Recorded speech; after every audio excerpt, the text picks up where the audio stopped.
Hello, everyone. We are very happy to organize this finance bill discussion, the 2026 finance bill. We have with us two eminent personalities, eminent in their own right, Dr. S.P. Sharma and our colleague, Professor Mr. Mathur. Uh, Before we go into a discussion and the question answers, we would request each speaker to give their opinion on the budget in a capsule form, say about 2 to 3 minutes. Sir, would you like to start first? Yes, this budget is very progressive budget and growth-provoking, inclusive budget.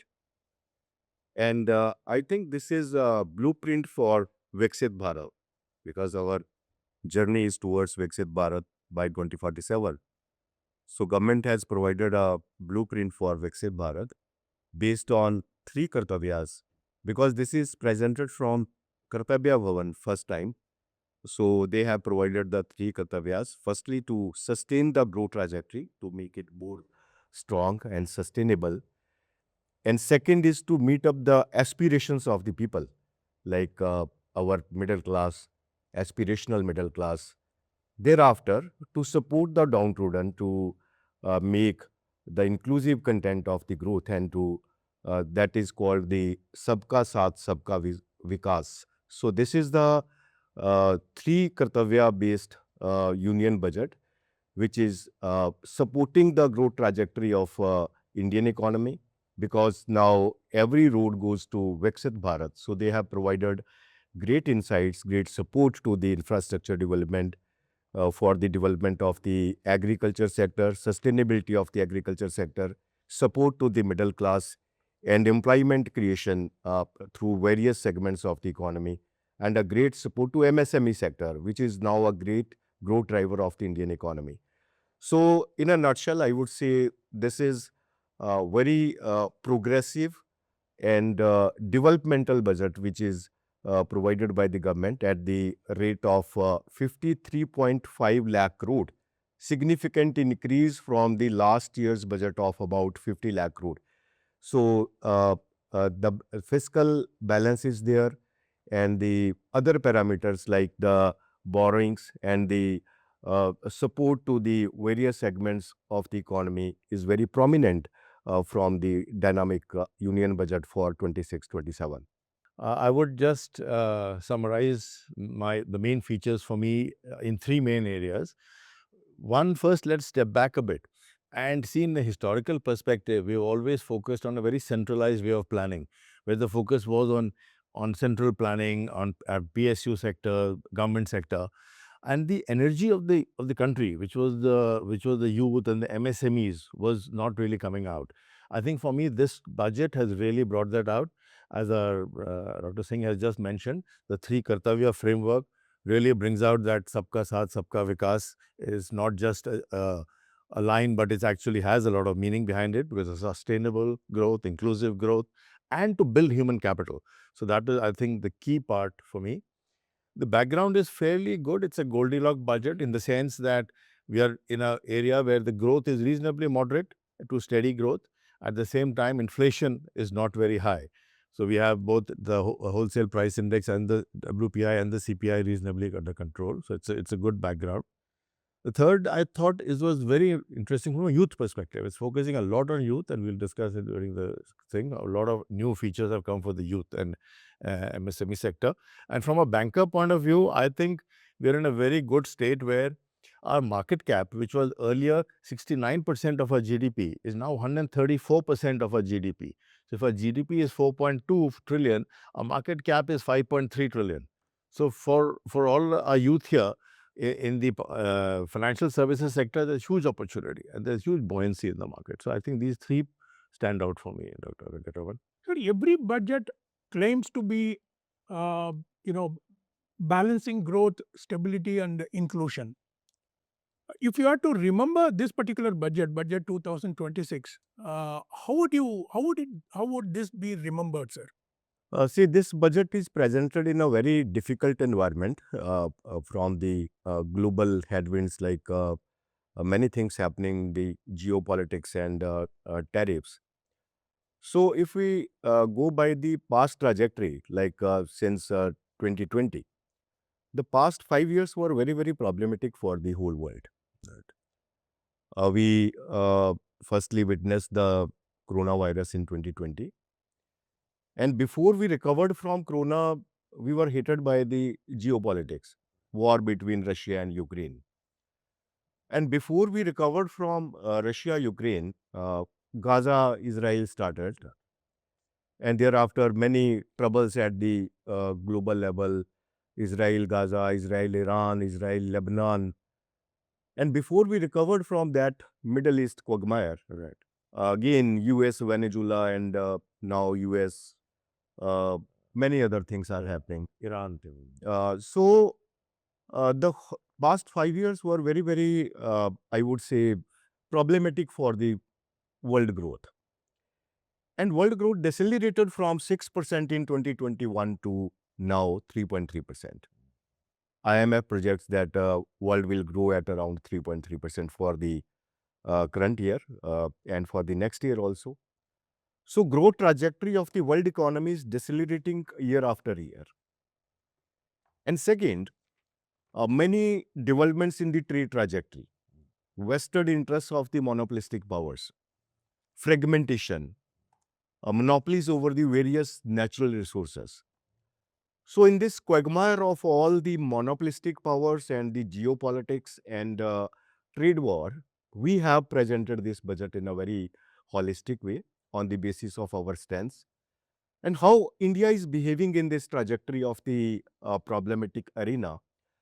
We grew at 9.7% just after the coronavirus, thereafter 8.2, then 7.2. Last year we grew at 6.5%. So the average growth is 7.5% during the last 4 financial years. So we are growing in a good trajectory. We are the fastest growing economy in the world economic system, in the major economies, or I would say emerging economies. And now we are growing significantly faster than China. China's growth is now consolidating at around 5% or 4.5 to 5%. India's new normal is at around 7 to 7.5%. So that is the achievement that we have marked at the global level. Now we are looking very lucrative in the global charts, whether the growth of the GDP or the investments or the trade trajectory. Because in the trade also, despite so many headwinds, despite the Trump tariffs, we are growing in a steady way. Our trade grew from at around $500 billion in 2021 to then $600 billion, $678 billion, thereafter $778 billion. Last year, our trade volume was $824 billion. And shortly, our exports will be $1 trillion in the next, I would say, 1 year by 2027. We will be a $1 trillion export economy. So at this backdrop, with the strength of the trade trajectory, particularly the growing exports, and second, the trajectory of our GDP, and thirdly, the problematic area of inflation, which we addressed very adequately with the calibrated steps. Now our inflation, CPI inflation is less than 2%. And our other fundamentals, steady growth in the manufacturing sector, steady growth in the IIP numbers, and controlled current account deficit. So all these fundamentals are supporting the trajectory of Indian economy with various reforms.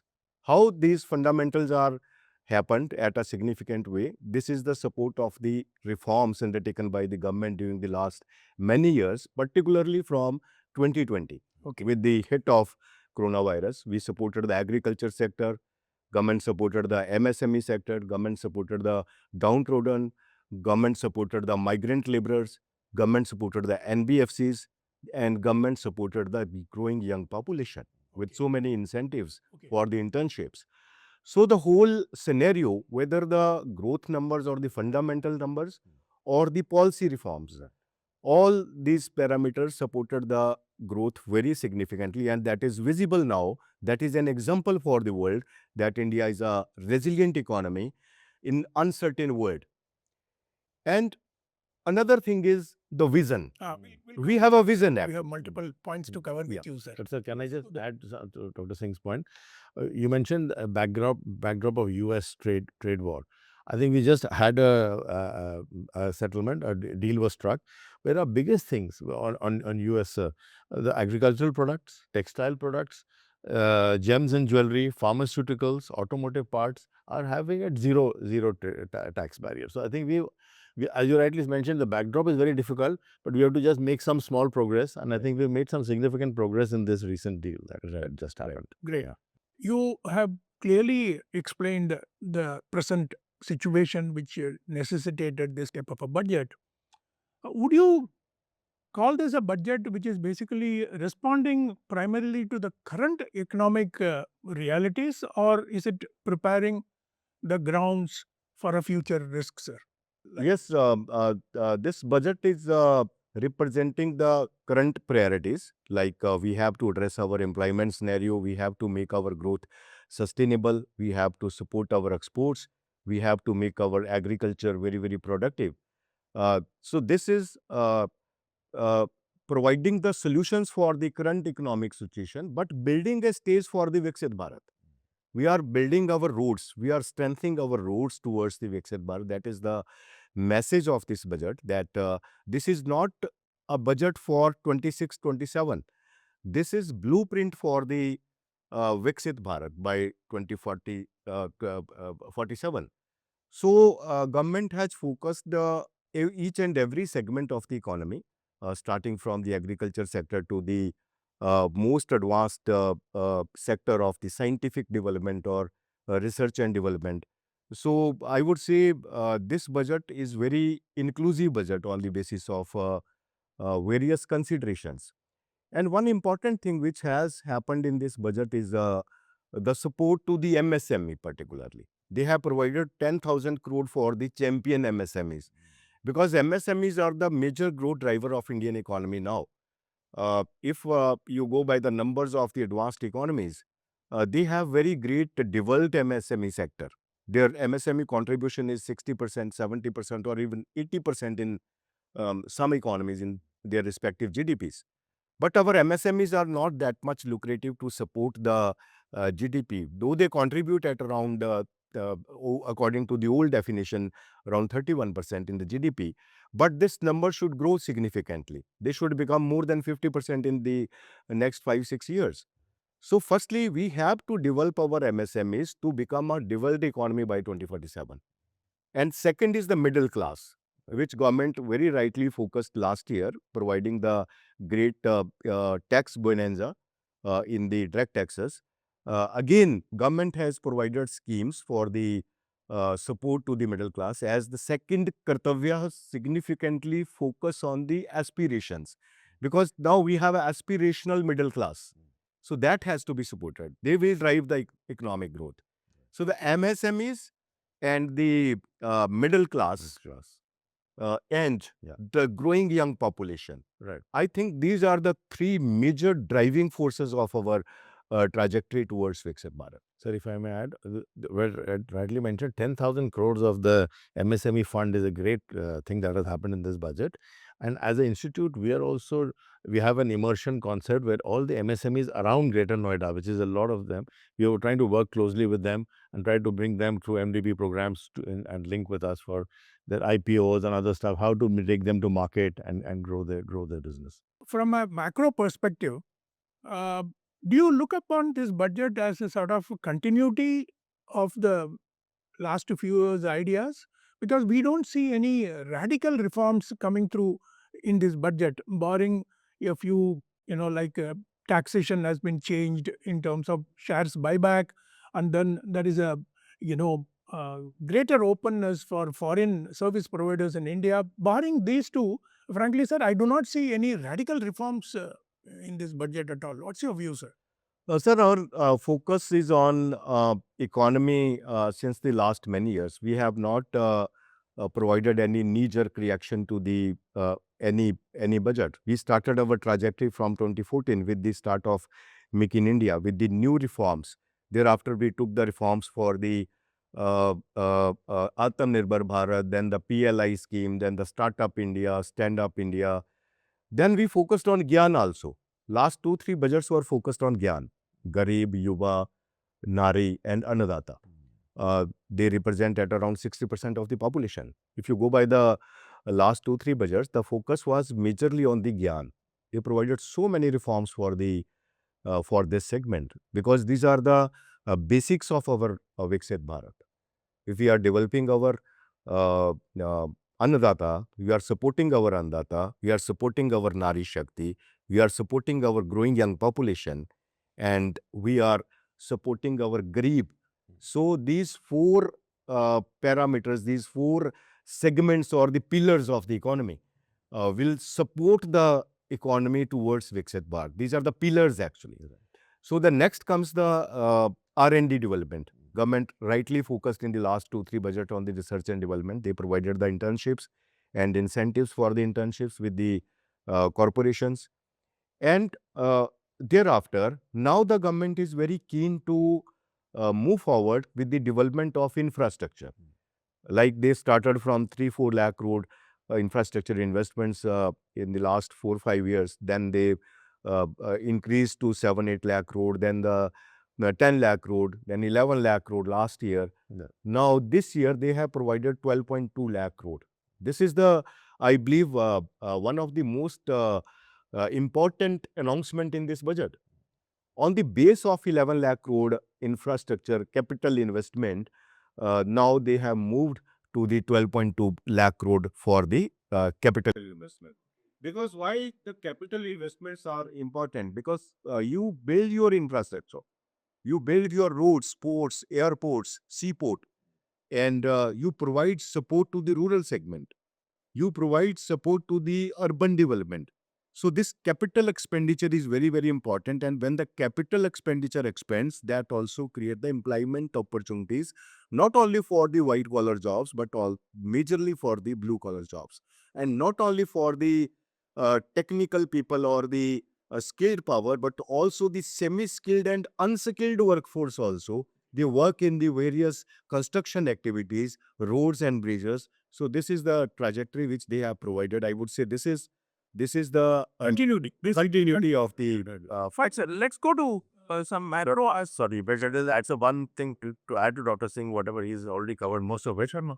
Dr. Sharma is the for the youth. I mean, we have for the first time the undercurrent is there of startup culture. There is startup happening. Youth are now looking to stay back. They are also getting good ideas for startup, and they're getting capital. And this budget has the setting up of 5 university townships, which will help in with incubation centers for startups. So I think that is another very good trend that I found. Okay. So the fiscal deficit, which has been projected for the ensuing year, is at 4.3 of GDP as against 4.4 last year, which we seem to have achieved.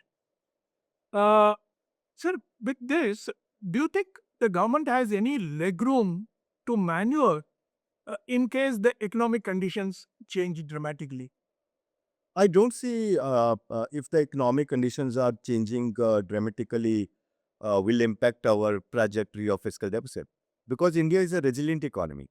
This is moving in line with our expectations. We were thinking that fiscal deficit should come down below 5% in the next 2-3 years, just after the coronavirus. And we have achieved that trajectory starting from 21-22 to 25-26. We have achieved that 4.4 from for more than 7%.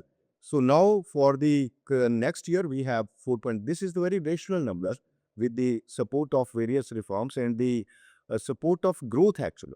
When your growth widens, your fiscal deficit also comes down. So fiscal deficit is a problem for the economies.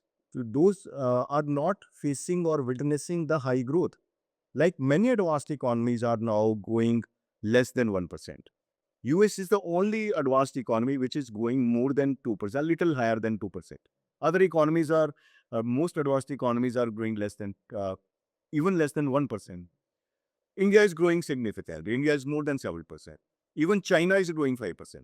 So this number, I would say, is very strong number and very aspirational number in the coming times, as we are projecting that fiscal deficit should come down to 4% in the coming times, in the next 3-4 years, or I would say by 2030. That was very You rational. feel it won't harm us, even if there is some major economic downturn.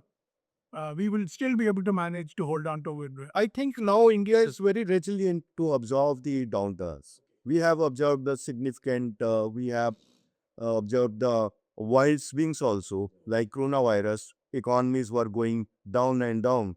India rejuvenated significantly. India was down only in a single quarter one of the 2021 in the minus trajectory. India significantly recovered in the very next quarter of that problematic year by 0.1% positive growth. So I don't see that if the downturn comes or the some more wars comes in different parts, that is expected that the countries are in tussle with the many segments are in tussle, but India remains resilient. India's growth, I don't see that is coming down significantly. If in the worst case scenario, we will grow somewhere between 6 to 7%. And with this growth rate, On interest payments, sir.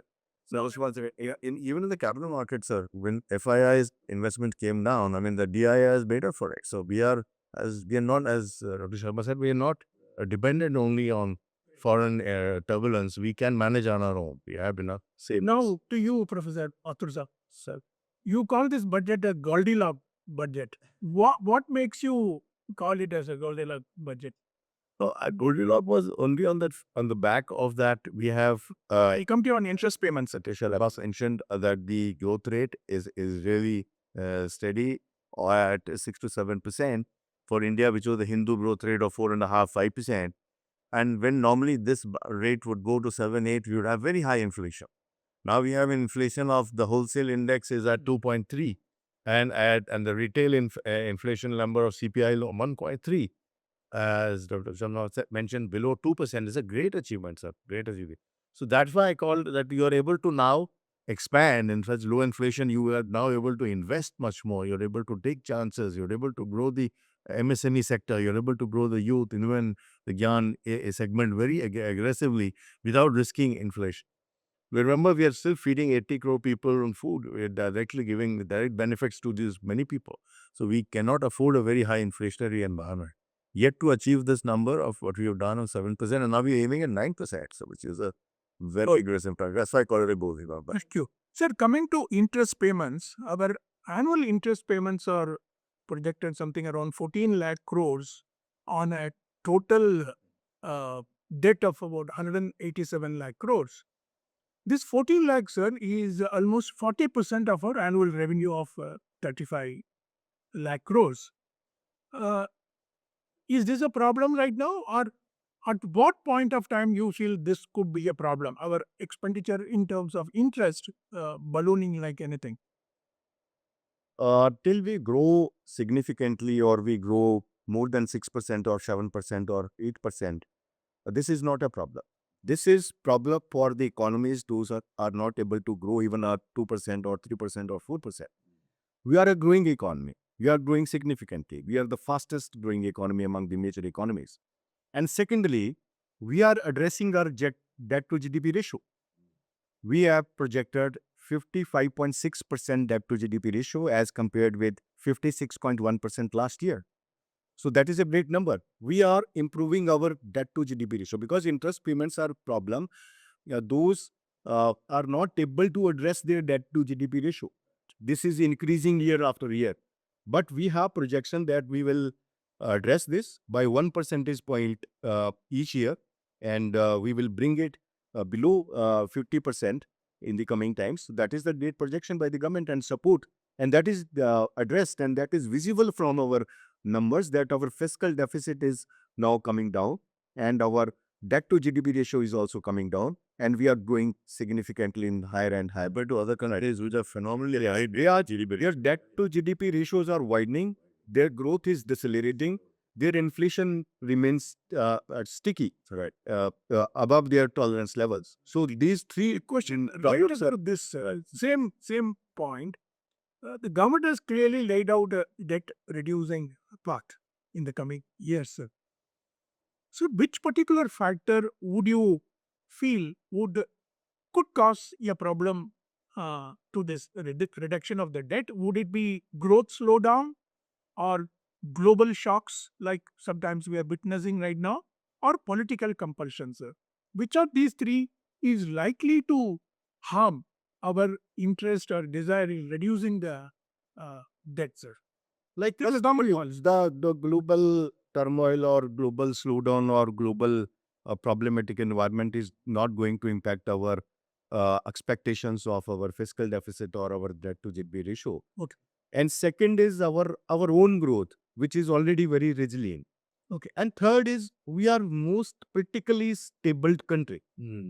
If you observe during the last 25 years, the Manmohan Singh government was very, very stable, 10 years in a row. Now, our Modi government has 15 years. So, 25 years of political stability. This is not happening anywhere in the world. Not from So, we are the most stable political system. We are not in a problematic political environment. That's why our political stability supports the reforms that is reflected from our growth and our numbers. so And the growth further slowdown parameters. alone can affect the our idea of reducing. Can affect, but I don't see that India is going to slow in the next 1 year or 5 year or 10 year or in the next many decades. Very good. Let's go to the next chapter, sir, which is the global context. Uh, the budget has been made at a time where we have intensive discussions with US on the trade policy. If, you know, with a bilateral trade framework expected very shortly with USA, some people say it has already been completed. How important you feel is the global economic context in dictating our budget 2026, sir? How much the global impact was reflected in the budget 2026, sir? Yes, I would say our budget is on the back of various domestic developments, global developments, and our trajectory of economic relations. We have signed 9 agreements during the last 5-6 years, starting from 2020, starting from Mauritius to US. Mauritius, thereafter UAE, then we signed Australia, then Oman, New Zealand, UK, EU, and now US. So if we club the whole trade, exports and imports with these countries, that becomes at around 600 or somewhere between 600 to 700 billion dollar, which is representing at around 40% or more than 40% of our total trade trajectory.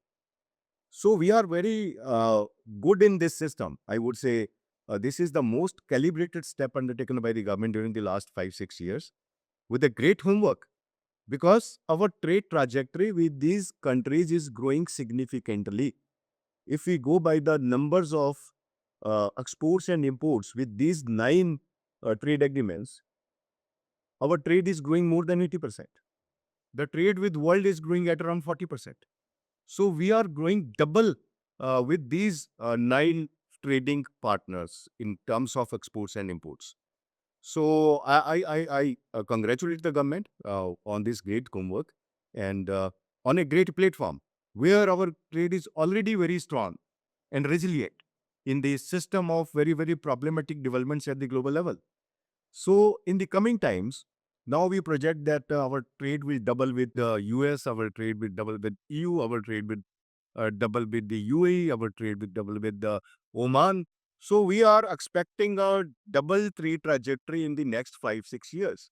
So from here, I would say the trade volume value will be more than 1 trillion with these dynamic economies. Okay, thank you, sir. Sir, regarding the US trade pact and things like that, do you feel this budget 26 has positioned India? Sir also mentioned about the various trade pacts that have been signed. My question to you is specifically about the proposed signing with the US trade. Has this particular budget, sir, positioned ourselves properly to take advantage of the various things which we are doing in terms of signing up these trades? trade agreements and things like that. Especially you can answer from the context of US here. Have we considered that and or be positioned properly in this particular budget? So, as you rightly mentioned, it's a very challenging time because things are evolving. We don't know how exactly the U.S. powers to will react on a daily basis. But in the heat of all that, we are still managing a decent response. As I mentioned, we have got 9 agreements, and I think our agreement with bilateral trade agreement, the EU is very significant. The EU has really, I think, given us that leverage again with the US that we could bring them down to our negotiating table, and we have been. I think our leadership has been very clear that we don't want to touch the pharmaceutical, textile industry has to be protected, and we've stuck to the guns, and we've got zero tariff on textiles, on agriculture, and on pharmaceuticals, and on gems and jewelry, which is on very significant exports. So I think we are on a good track. But as you rightly mentioned, there is significant headwind. We are not yet arrived at a final conclusion, but things could change. But we are at least the world knows, the US especially knows that these 3-4 sectors India will not budge on. Okay, yeah. Thank you, sir. Sir, uh, capital expenditure from the government side continues to be the centerpiece. Uh, do you feel we are in the process of witnessing sort of a diminishing returns? And has there been significant investments coming from the private sector at all? But it has not picked up. In my opinion, the private investments have not picked up. Uh, what would you recommend, sir? Is the government continue to spend on capex would be the right way to do, or to give a lead to private investments? I would say capital investments are cause and private investments are effect. So this is the cause and effect theory. Actually. When the private investments happen, then capital investments happen, then the private investments also follows. Because capital investments build a stage, build infrastructure, build expectations, build promises. Then the private sector also follows the capital investments. Because your infrastructure is built up, now you are ready to move forward. So in the trajectory of Indian economy, we faced some slowdown because of the coronavirus, though we were going significantly with the support of the services sector and the support of the capital expenditure. And in this scenario, government focused significantly on the ease of doing business and to reduce the cost of doing business. So these two pillars, two major parameters of the private investments are significantly focused during the last 5-6 years. And according to the numbers, according to the economic survey, now our private investments are also picking out. These are making a move towards a higher trajectory. So with the ease of doing business and the reduced cost of doing business, along with, I am suggesting 2 more parameters. Synchronization of policy environment between states and the center. Like the adoption of the labor code. This is the most significant example of the synchronization of policies between the center and state. And I was going through some numbers that now employment is happening significantly with the implementation of these labor codes, which provides significant liberation to the employers to employ for 3 months or the contractual basis, or all these things are happening. So, with such kind of reforms, firstly, the ease of doing business now happening at the factory level, at the ground level, with more and more focus by the states, and cost of doing business. Like to reduce the cost, government provided various reforms, logistics policy government provided, and a speed of the artificial intelligence, speed of the digitalization. All these reforms are supporting to reduce the cost of doing business. And third is the synchronization of the policy. So going forward, I believe that demand trajectory is happening. Our capacity utilization will go up, because when your capacity utilization goes up, then the private investments come. Correct. Firstly, we have to absorb the actual available capacity. Yeah. If the capacity is available by 20 or 30%, then the private investment will be slow. When your capacities are going up, your demand trajectory is happening, your workers, your factories are deploying more and more workers in their respective premises. then the investment also happen to expand the capacities. Right. So going forward, I am very positive about the private investments that India has set an example for the world that we are going in a difficult environment. And now these free trade agreements or bilateral trade agreements or our agreements with the most prominent economies will enhance the demand trajectory not only within India, but at the global level also. We will be supplying many goods and services at the global level. So this will provide a great room for the expansion activities, expansion opportunities in the factories and the services segments. So the private investments will also. One last question on, we are not taxation. One question on taxation before we go into 4 minutes rapid fire, sir, because we just have a good 5 minutes left. Sir, there has been no personal tax changes in this budget. What do you feel about the government opinion on this, approach on this, um, in the form of a consumption-led growth? Is that possible when there is no more room for any changes in the personal taxation, which was done in a very big way in the last? Sir, everything not happens every year. We focus one by one. Last year's focus was on the taxation. Government provided a great bonanza, 24 lakh peak rate for the peak tax rates, 30% for 24 lakh income. But I am optimistic.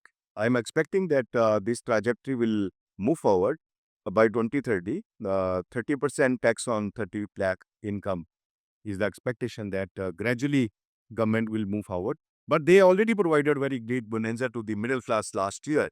This year, the focus is, as I said in my earlier connotations, that this year's focus is to build India, a road of India towards Viksit Bharat. Excellent. Right. We now move towards rapid fire, sir, because we have very limited. Can I just add one thing on public-private infrastructure? The new thing is fintech, where government is not just building infrastructure of ports, roads, and railways, is building digital infrastructure, which is open finance, open architecture, and nowhere is it more evident than the UPI. From just 2 billion worth of transactions about 3 years ago, we are now at 12 billion worth of transactions happening on UPI every month. It's a phenomenal amount of growth. So government opens up digital infrastructure. Through open APIs, the private sector comes in, they make the various apps, the youth can come in and they provide much better products and services. Excellent. Excellent. Sir, this will be rapid. I'll ask a question and only one sentence answer, right? So that we can finish it off in time. Sir, what does this budget have for young students who are sitting in front of us? So, one sentence. Same thing to you. There is an animation and content creation labs in schools and colleges that is there envisaged in this budget. I think that should be a great thing for the. What's your view, sir? 5 universities, I would say, as just mentioned, that this is a great support to our growing young population that will provide a lot of opportunities for the employment expansion and research and development. Okay, great, sir. Which sector gained the most in intent, even though allocation has not been adequate? MSME sector, Except because they have provided 10,000 crore support for the champion MSMEs. We have more than 6 crore MSMEs. So I think this is a great initiative, but this should expand further to a higher level to support MSMEs to make them more resilient and more strong in the coming years.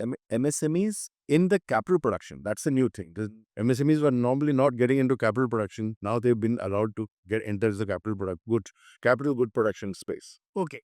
So from a risk perspective, what is the one risk in budget 2026 that may not be obvious today, but we should plan for it in the days to come? Any particular risk you are feeling, sir? Inflation. If we are able to control inflation trajectory below 4% for the next many years, that will be great support to the Indian economy and for each and every segment of the economy to move forward and to become more and more strong. Absolutely. And energy costs, leading to inflation. That's what is not in our control. Something war happened, energy costs could go up. So, if the Indo-US trade pact is, if it goes deeper in terms of intensity, which sector you feel would benefit the most? Any particular sector you will feel? Sir, I think The way the discussions are. discussions are happening. I think biopharma, electronics, software, IT, we are targeting at 10% of the market share of IT industry that we want to reach. So I think US is the biggest market. If we can do more GCC centers setting up in India, we could get that. Biopharma is going to be another big sector that I think. What the views are? My views, the labor intensive, because our exports are 60% exports are in the labor intensive segment, and our textile sector, leather sector, and marine sector. These are the major three sectors which are going to benefit significantly from this trade. Excellent. We go to the last two questions, sir. This is also rapid fire. Yes. In one word, not sentence, yeah, how would you describe this particular budget, 26? You can use a sentence. Just word is difficult. It's opening up the areas which were suppressed for a long time. MSMSI. Okay. Sir? I think every budget is for the development and to strengthen the country. Actually, budget is not for any individual. This is the for the growth and development of whole country. So I am totally satisfied that this budget is going to benefit our country in a significant way in the coming terms. Okay. Thank you, sir. On last question, a radically different question. If you could change one aspect of this budget, putting your hat of a finance minister, what would it be, sir? Which one would you like to change it? I would like to focus more on the taxation part because though very less people pay the taxes, but the benefit should go to all. And if the tax segment, particularly the direct taxes, are rationalized further in terms of simplification and in terms of rationalization of the slabs, will go a long way to support the middle class and to make India more strong economically. For Dr. Sharma, this taxation. For you, sir. For me, it's implementation. I think we always have a lot of good talk about MSME, small scale youth, women, but when it comes to implementation, single window clearance, getting exporters to give ease of business, I think we should focus on that. That is the big worry for this purpose. Excellent. Thank you. Thank you so much to both the panelists, Dr. Sharma and Professor Mathur. It was a very, very engaging discussion, sir. And Thank you very much for joining. Thank you so much. thank you.